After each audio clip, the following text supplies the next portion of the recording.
Thank you so much, Mr. Krayden, to having you on the Sami Parvez Show. It is always an honor to have you here. Always nice to be back, Sammy. I hope And more people are tuning in because you've yeah, got a great show here.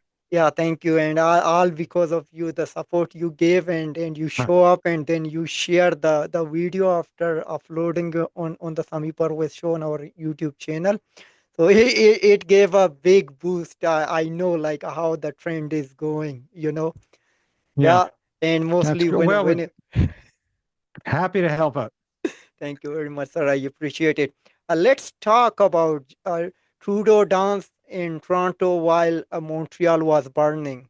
So, what are you surprised with this? And the other thing is, like they did not comment on it until this afternoon. Like no one, none of like liberal minister, like they just spoken, like tweeted out, like just I think this afternoon. So, was it surprising for you? Not at all. Not surprised. Nothing Trudeau does surprises me. He he's like any other teenage girl. He wants to go out and see Taylor Swift, Mm-hmm. and Trudeau acts like a teenage girl. He is embarrassing his daughter. I mean, she's looking the other way, saying, "Ah, don't look like an idiot." And he's grooving away, boogieing away to the music. I mean, this is really strange behavior from a man who's about my age. He really seems to be like a Swiftie. I just find it really, really strange. And he can't resist embarrassing his family, like in a trip to India. Everybody had to get dressed up with dad. Everybody had to get dressed up and get for the photo op every day. He Mm-hmm. does this to his kids. I mean, I just find it reprehensible. Mm-hmm. And I just find his behavior just so strange at times. And of course, where does Justin Trudeau live? Montreal. What's happening in Montreal last night? Well, there's riots all over the city. And I don't think these are anti-NATO riots at all. These are clearly pro-Palestine. But what's going to happen to these people is my next question. Is it, in the same day that we had a sentence or conviction, excuse me, a sentence in one of the Freedom Convoy people. Yeah. He could get 10 years for that, for mischief. Again, this is absolutely outrageous. What's going to happen to the people who are breaking windows, setting fire to police cars, setting fire to dumpsters? I mean, what's going to happen to those people? They probably get a ticket, and they probably have a brief appearance. They might spend the night. Three of them were arrested. Three of them were arrested. Now, I have no problem with protesting what's going on in Gaza. In fact, I agree with what's going on in Gaza is really not very good. And it's the first time in my life I've ever objected to anything Israel's done. But I think people are perfectly free to protest, but not violently. Yep. And what's this double standard where Freedom Convoy people are hauled to court for years, literally years of lawfare? And I'm fairly close to Tamara Leach and Chris Barber. I've been at almost every one of their trials. They've gone Mm-hmm. through just months of hell, back and forth for the trial.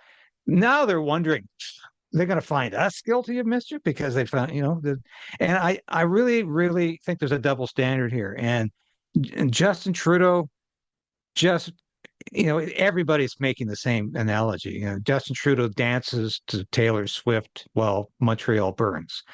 And it's not just Montreal, it's the whole country is burning because we don't have a government. It's been over it's been almost 2.5 months now. Well, actually, it's been 2.5 months. The government has not been doing any house business because it refuses to send the unredacted documents on the uh, Like, green, what am I thinking of? Green slush fund. Yeah, like, just yeah. lost it for a second there. The green slush fund documents to the RCMP. It's because they refused to do that, the business of the House halted 2.5 months ago. So they've been doing nothing in the House of Commons. We really don't have a government. Trudeau has spent like 1 or 2 days in the House this month. He's been traveling. He's been absent. He's been everywhere else but Ottawa and Canada. And it's really quite bizarre what's going on right now in the whole political sphere in Ottawa. And one day he's congratulating Donald Trump for winning the election. The next day he's suggesting that he's going to be a real challenge on Ukraine because I want the war in Ukraine to continue forever, but Donald Trump wants peace. There's a problem here, and I'm going to make sure we don't have peace in Ukraine. So very strange behavior. We're going to have peace in Ukraine, Justin Trudeau, because Donald Trump isn't listening to you. Hmm. Yeah. Okay. We the parliament is on a stall like for as you mentioned like for 2.5 months. We will come back on this one. Let me take you back. Uh, so I need to ask you, and you brought up like yesterday that one of those Freedom Convoy leader was also charged, like like maybe Yeah, sentenced Pat for King. Pat I King. Yeah, forgot his name from it. Pat King. yeah, Yeah. yeah, Pat King. So is there a is there a two-tier judicial system in Canada? Oh, there's no question about that. And this will bring us into another issue, which you'll probably bring up later anyway, but I want to make sure you do. Mm, Speaking of two-tier justice, yeah, of course there is, because this didn't even need to go to court.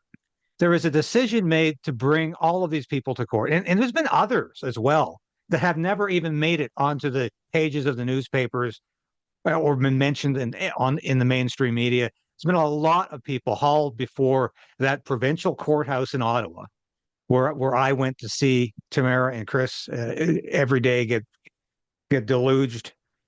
But there's been others. There's been so many people. Why did they all go to? Why the expense?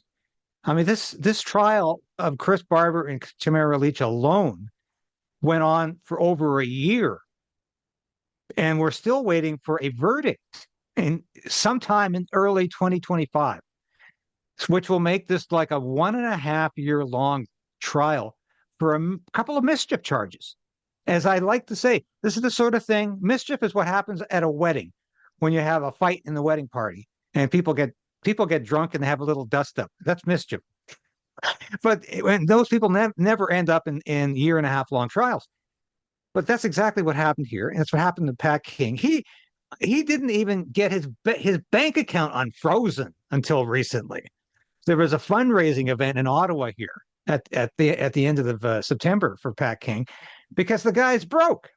He's got and he's been totally ruined. They have totally demolished this guy. And I know Pat King has put some silly things up on social media over the years. That's not the issue for me. This is a guy who was participating in a peaceful protest. He's been convicted.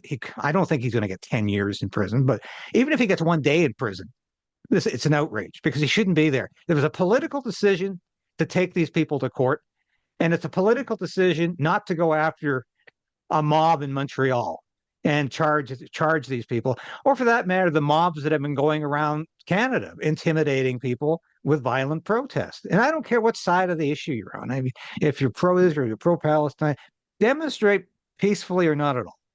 And if you demonstrate violently, there should be charges for that. Not it shouldn't be what issue you're standing up for.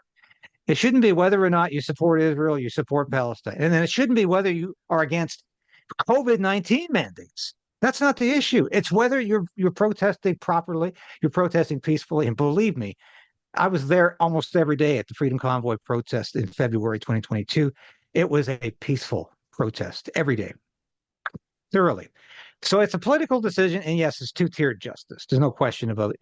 And what scares me, and this is the police forces are in on it. The police forces have been in the pocket of the politicians. hmm And what is scariest to me, and I'm sure you're going to bring it up, but talk about two-tier justice, and talk about the RCMP being in the pocket of Justin Trudeau. We discovered this week, I think it was yesterday, Privy Council office, highly esteemed organ of the government. Every former minister is a member of the PCO. hmm Said that there's no evidence that India or Prime Minister Modi conspired to kill anybody hmm or had any plans for mayhem and murder to go after Khalistani, and I call them terrorists, largely. They had no hmm plans for this. And they said specifically, anyone who says that there was evidence to prosecute is speculating or lying or making it up. I think their exact word was, or is inaccurate. Yep. Can't get clearer than that. So Justin Trudeau's asked about this.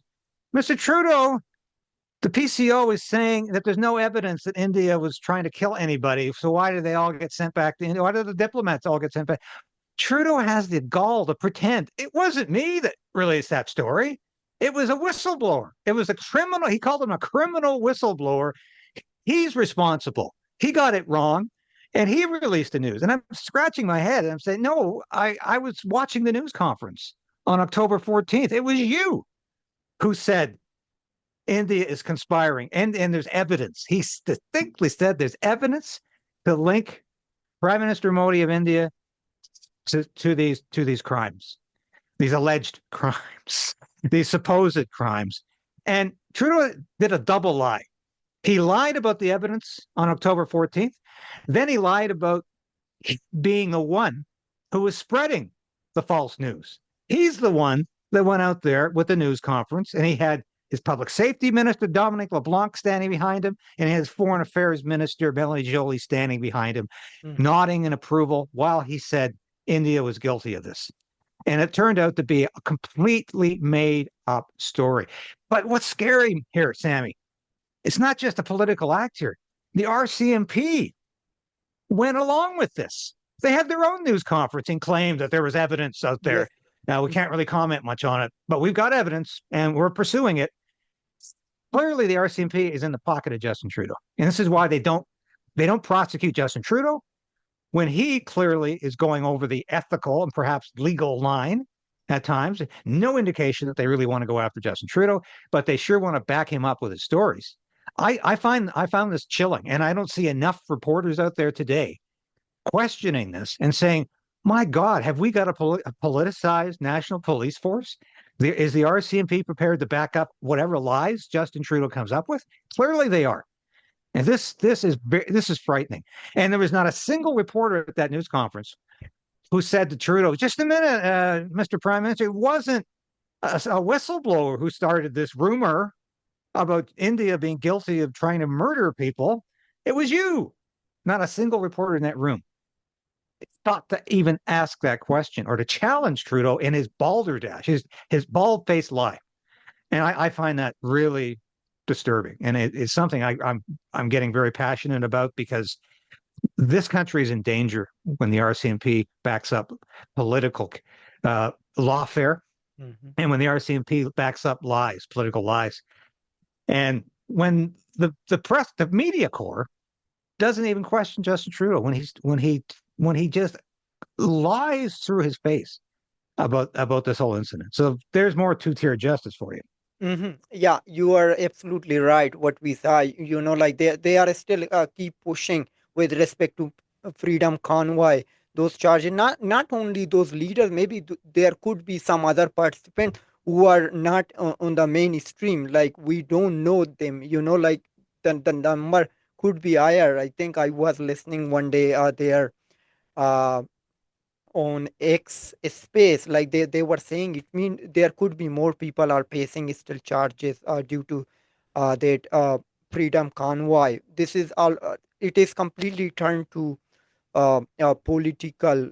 They just politicized it. They were only group like who spoke and brought down those those mandates. Like Trudeau was not going anywhere with its mandates.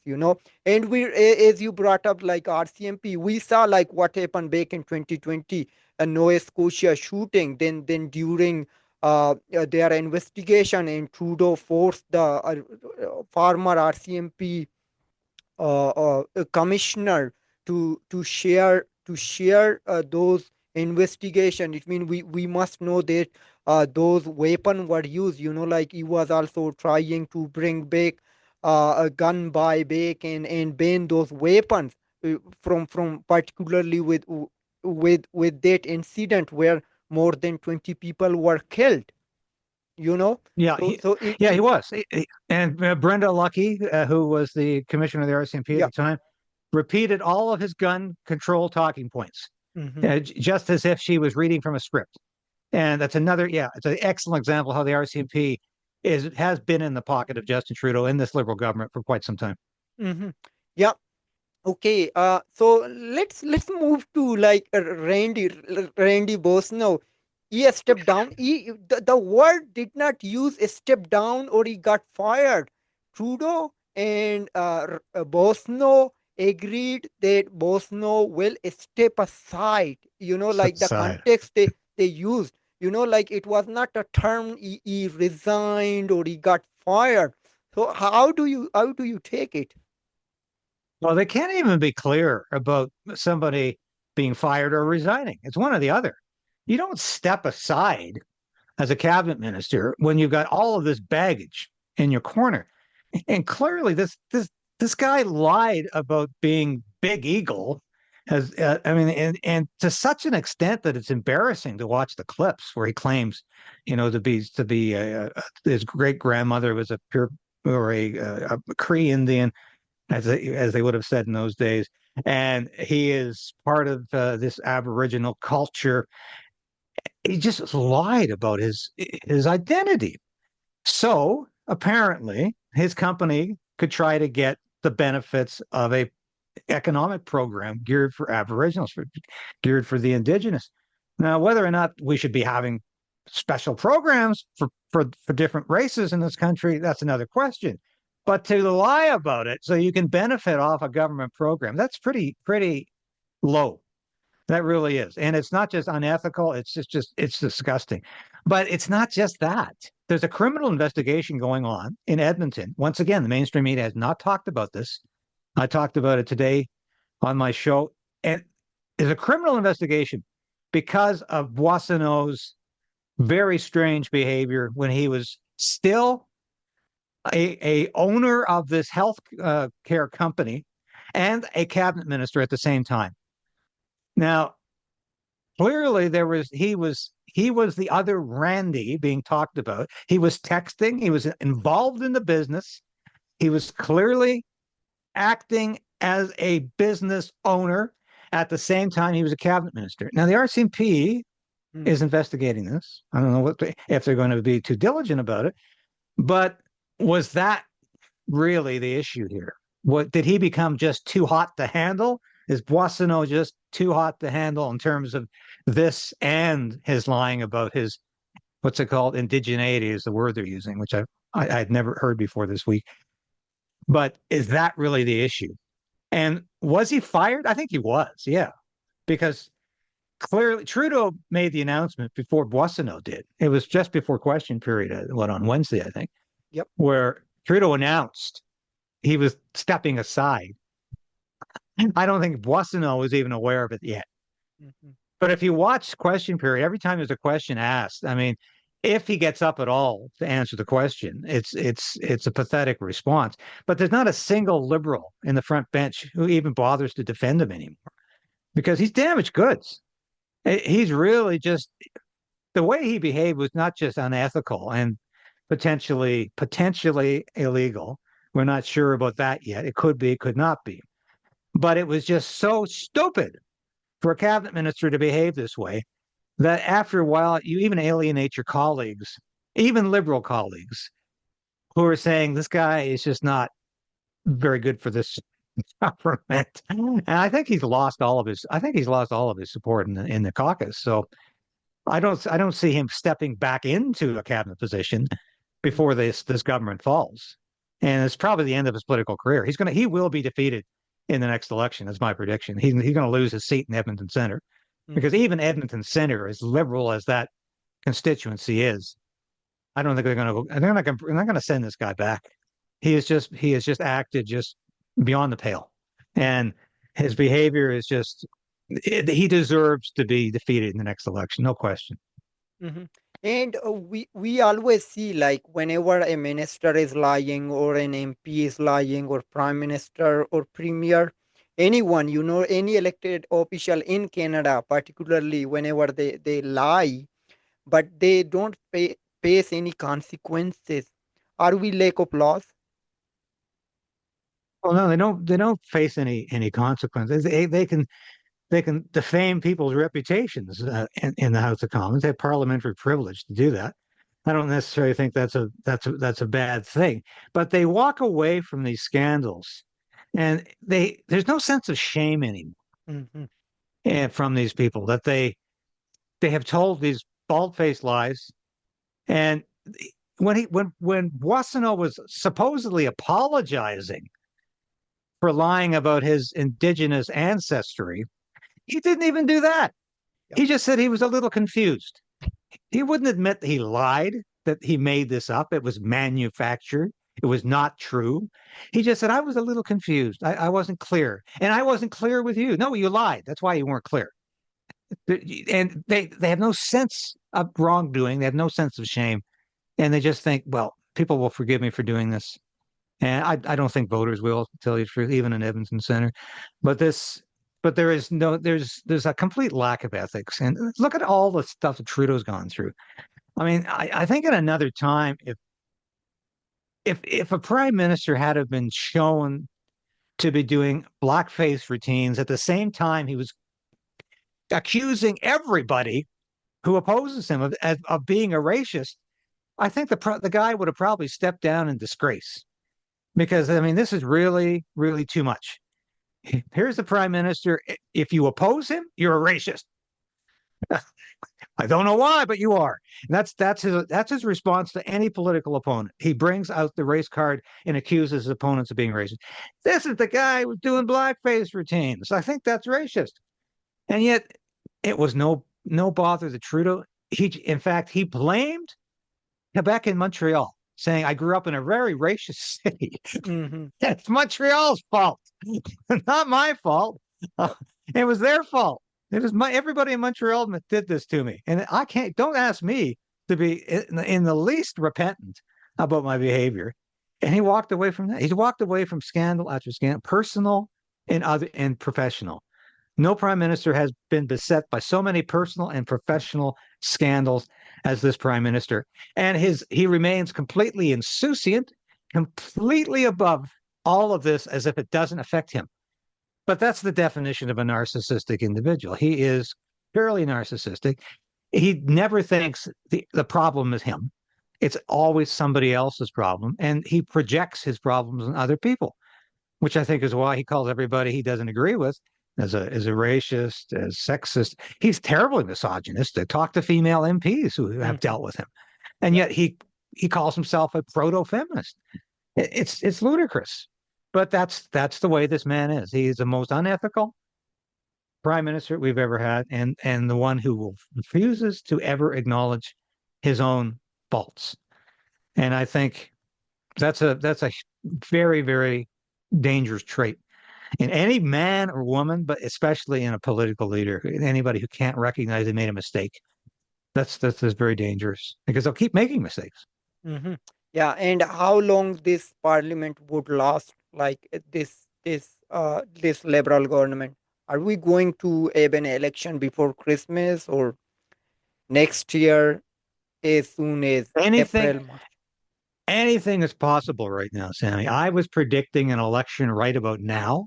Mhm. I was since September. I was saying we're going to have a late November election. Well, clearly that's not in the cards right now. But interestingly enough, John Manley, he's the former public safety minister under Jean Chrétien.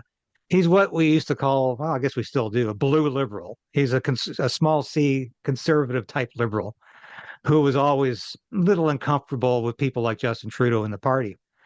But John Manley has said we need to have a snap election before Donald Trump comes in on January 20th because he doesn't think Trudeau has the credibility. He didn't quite say it that way. He says any prime minister who deals with Donald Trump needs to have the sanction and the credibility of an election at this point. And of course, he said it could be Justin Trudeau, could be Pierre Poilievre, but we need an election. I think clearly John Manley wants Justin Trudeau to go, and I wouldn't be surprised if he's even going to support Poilievre because he was that kind of liberal. I think that he thinks the party's gone way too far left for his personal likes.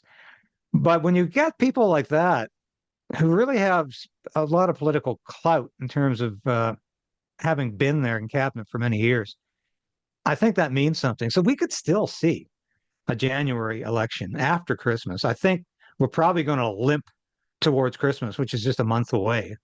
they'll be into a break in a couple of weeks. So Mhm. I don't think Trudeau's going to prorogue now. A lot of people thought he was going to do that.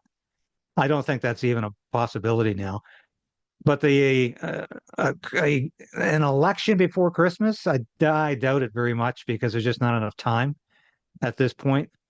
He has just wandered around the world in the last 3 weeks trying to pretend everything's fine, making a lot of ridiculous comments, trying to increase the likelihood of a nuclear war with Russia.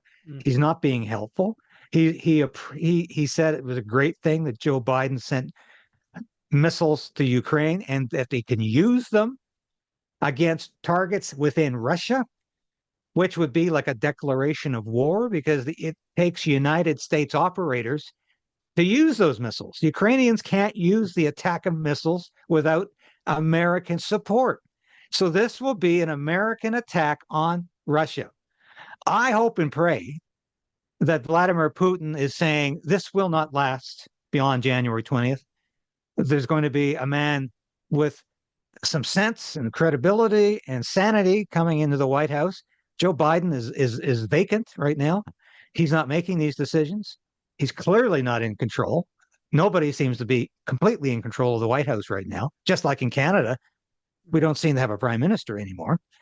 So this is a very dangerous time where huge mistakes can be made on the foreign affairs front. And God help us, we have Melanie Jolie as a backup there. I always like to say she would have made a fantastic travel agent, Yeah. but she's a horrible global affairs / foreign affairs minister, and that's Justin Trudeau's backup in terms of foreign policy in this country. It's frightening, but that's what we're at, and I think Putin is just going to say, can we get away with this for another 6 or 7 weeks before Trump gets in, and we can sit down to really talk peace and let's get this war stopped. Let's get on this. Stop talking about having World War III, which is an imminent possibility. If this gets worse, if they keep firing missiles and one of those missiles hits a civilian center and kills thousands of Russians, God help Western Europe Mhm. because they are going to retaliate and it's going to be frightening. And that's what we don't want to see because that once that war starts, God knows where it's going to end if it ever does. Yep, you are absolutely right. And already I read a report like I think couple of months back when Putin said whoever is helping Ukraine to fight against Russia, it means they would face the consequences. You know, like is happening right now. It means it could be a direct attack with Russia between Russia and US. Maybe they would attack on other countries too. But today I was listening like CTV, a US lawmaker was there who was also mentioning that Trump is not the threat, but Trudeau. It means they are not fulfilling their full share on defense spending. So where would we stand? Like Canada would stand on its defense spending, and I need to know like why we are pouring more money to Ukraine war. Well, I'd like to know that too, because it's indefensible. Because as Andrew Leslie, who was a lieutenant general in the armed forces, Yep. and after he retired, he became a member of parliament for Orleans and was the government whip during the first Trudeau administration. He has absolutely eviscerated the Trudeau government on defense spending. He says that the Trudeau government spends more on consultants every year than they do on the entire budget for the Army, Navy, and Air Force. That shocked the hell out of me. And I'm fairly up on national defense. I was a military officer for 13 years, and I worked for the official opposition defense critic. I have been always interested in national defense issues. I had no idea it was that bad. And we have given away all of our equipment to Ukraine, in addition to the billions of dollars that we've given them. We don't even have Leopard tanks that are operational now. We gave them all away, and they're all blown up on the battlefield. You can guarantee that. We're not getting them back. We're not getting back all the missiles we sent to Ukraine, all of the artillery. All of the military equipment we sent to Ukraine is gone, and we can't replace it. That's what Andrew Leslie is saying, is we don't have the mechanism in place in this country to even replace it. So we've got nothing left. And the military has become a joke. They can't march. They're more concerned about getting rid of their March past, like the Navy wants to get rid of Heart of Oak. I couldn't believe that. One of the most stirring naval anthems in the world. They want to get rid of it because Yep. it's out of date. Holy crap. That's why these things are around for 300 years. Yeah, they weren't written yesterday. That's the point. But that's what they're concerned about, is their woke politics. I mean, I couldn't believe in the last 3 years, for instance, people were allowed to show up for work in uniform with hair down to their shoulders. They didn't even have to wear a uniform half the time. This is a joke. Our military used to be one of the best in the world. It didn't always have the most equipment, but it had good equipment of what it had, and it had the best training in the world. And you talk to Americans or Brits, they'll always tell you that. Those Canadian pilots, damn good. They were really good. And we used to go down to the Top Gun school, and Canadian pilots would be top of the class. Chris Hadfield, Canadian astronaut, went to Top Gun. He was number one at Top Gun because we had really good people. They were devoted to the military, and they had a real sense of ethos and pride in the uniform. It's gone today. They can't even do basic drill. It's embarrassing to watch these clowns.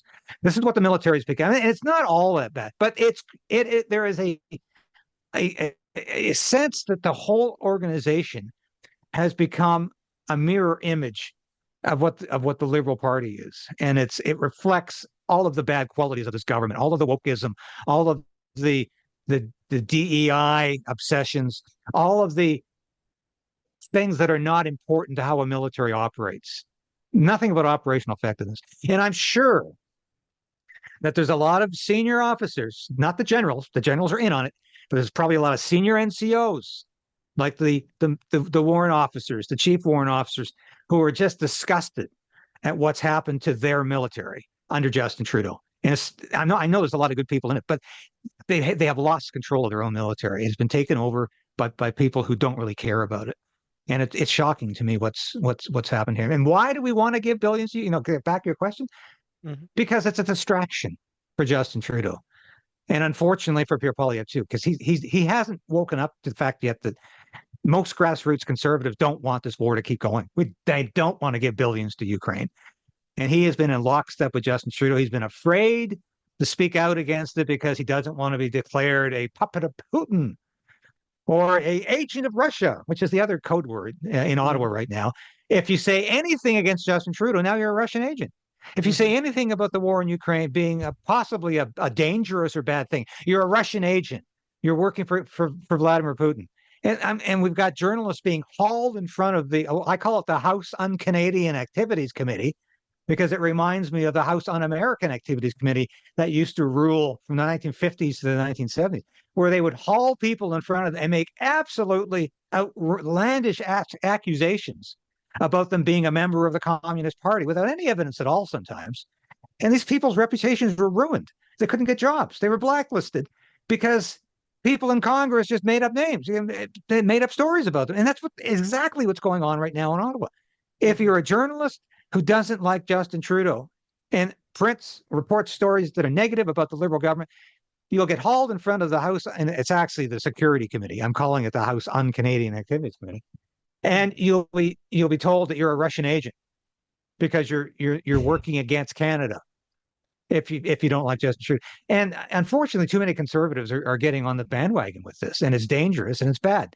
And I'm calling them out on it. And some people think I should keep silent about that, because just let them do what they have to do. They'll be the next government. Yes, I know they're going to be the next government, but I want them to have conservative principles along the way, not to lose them.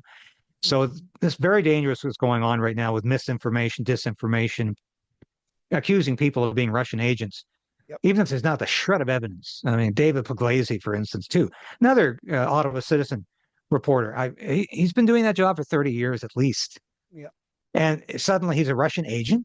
He's accused of being a Russian agent, and he's dumbfounded. Where did this come from? I have no idea. because he's printed some stories that are critical of the war in Ukraine. He's printed stories that are critical of national defense. So it makes him a Russian agent. This is very, very dangerous uh, territory. Very, very dangerous. Hmm. Yeah, and I wanted to ask you about that. Navy changed their uh, music. So you brought it up. It was shocking. Like it is completely woke. I think Pierre Poulier also mocked it, and he today he wrote a huge like a statement against like Trudeau. Like Trudeau commented about this Montreal incident. He mocked it. Like everything is your fault because all things you did. So now I need to bring up something new. So a former Canadian forces soldier was taken in custody by Taliban, David Lowry. So what do you know more about him? Like it seems like Canada is giving millions of dollars to this Taliban regime, but they recently abducted one of former for Canadian soldier Well, David Lowry. I shouldn't laugh because it's a serious situation. But how stupid is the Trudeau government? Yeah, I guess they don't appreciate all the millions we've been given. I guess they don't appreciate us. It always amazes liberals when they get when they get double crossed by by people like this. You can't trust the Taliban. I mean, you can't think they're going to do the right thing. And to just constantly think that you're going to solve all the problems of the world by foreign aid, by sending $100 million their way, and they're going to behave just like we want them to. Well, didn't we learn anything from the Afghanistan war? I mean, 20 years. I mean, I wrote my share of propaganda about that war. I have to admit that today. And what a wonderful crusade it was. We were going to make Afghanis just like Canadians. They were going to have the same respect for the rule of law. They were going to have the same respect for women. They were going to be just like Canadians, democratic people. And of course, it didn't have a damn effect. 20 years of American money, Canadian money, American soldiers, all of the best, trying to make it into a little mini uh, Canadian province or U.S. state. It didn't have any effect, but we don't learn our lessons. And this is why, you can't expect other regimes to behave as you want them to.